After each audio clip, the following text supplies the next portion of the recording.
ಬನ್ನಿ ಅಕ್ಕ, ಬನ್ನಿ ಅಣ್ಣ, ಟೊಮೆಟೊ ಬರೀ 10 ರೂಪಾಯಿ ಕೆಜಿ ಸಸ್ತಾರೈತೆ, ಬನ್ನಿ ಬನ್ನಿ ಬನ್ನಿ ಬನ್ನಿ ಸರ್, ಬನ್ನಿ. ನಿಮಗೆ ಎಷ್ಟು ಕೆಜಿ ಬೇಕು ಸರ್ ಟೊಮೆಟೊ?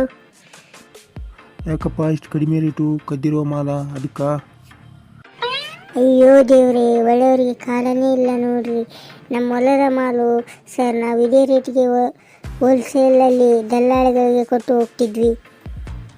ಅವರು ದುಬಾರಿ ರೇಟಿಗೆ ಮಾರ್ತಿದ್ರು. ಈಗ ದುಬಾರಿ ಇರೋದಕ್ಕೆ ಜನರಿಗೆ ಸಹಾಯ ಆಗಲಿ ಅಂತ ನಾವೇ ಕಡಿಮೆ ರೇಟಿಗೆ ಮಾರ್ತಿದ್ವಿ ಸರ್.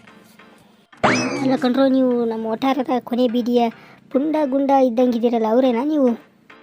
ಇವೆಲ್ಲ ಪೊಲೀಸ್ ಸ್ಟೇಷನ್ಗೆ ನೀಡ್ರಿ. ನಿಮ್ಮ ಕೈ ಬೆರಳ ಗುರುತುಗಳನ್ನು ತೆಗಿಬೇಕು. ಡಿಪಾರ್ಟ್ಮೆಂಟಿಗೆ ಕಳಿಸ್ಕೊಡ್ತೀನಿ.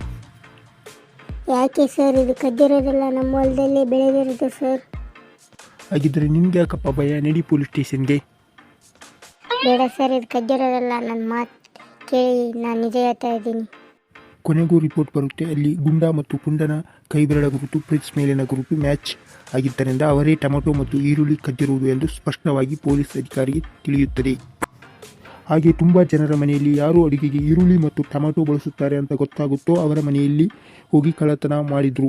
ಯಾರು ಬರೀ ಈರುಳ್ಳಿ ಟೊಮೆಟೊ ಅಷ್ಟೇ ಅಲ್ವಾ ಕಳ್ಳತನ ಆಗಿರೋದು, ಯಾರು ಕಂಪ್ಲೇಂಟ್ ಕೊಡುವುದಿಲ್ಲ ಪೊಲೀಸರಿಗೆ ಎಂದು ಧೈರ್ಯ ಮಾಡಿದ್ದರು. ಈ ನಮ್ಮ ಸುಬ್ಬಕ್ಕ ಈ ಒಂದು ಮಹತ್ತರವಾದ ಕಾರ್ಯವನ್ನು ನಿರ್ವಹಿಸಿದ್ದಳು. ನೋಡಿದ್ರಲ್ಲ ವೀಕ್ಷಕರೇ, ಕಳ್ಳ ಯಾರೆಂದು. ಈ ಕತೆ ಇಲ್ಲಿಗೆ ಮುಕ್ತಾಯವಾಯಿತು. ಈ ವಿಡಿಯೋ ಇಷ್ಟ ಆದರೆ ನಮ್ಮ ಚಾನಲ್ ಸಬ್ಸ್ಕ್ರೈಬ್ ಮಾಡಿ ಮತ್ತು ಸಪೋರ್ಟ್ ಮಾಡಿ. ಧನ್ಯವಾದಗಳು. ಮುಂದಿನ ವಿಡಿಯೋದಲ್ಲಿ ಸಿಗೋಣ. ವಿಡಿಯೋ ಇಷ್ಟ ಇದ್ದರೆ ಹಾಗೆ ಒಂದು ಲೈಕ್ ಮಾಡಿ.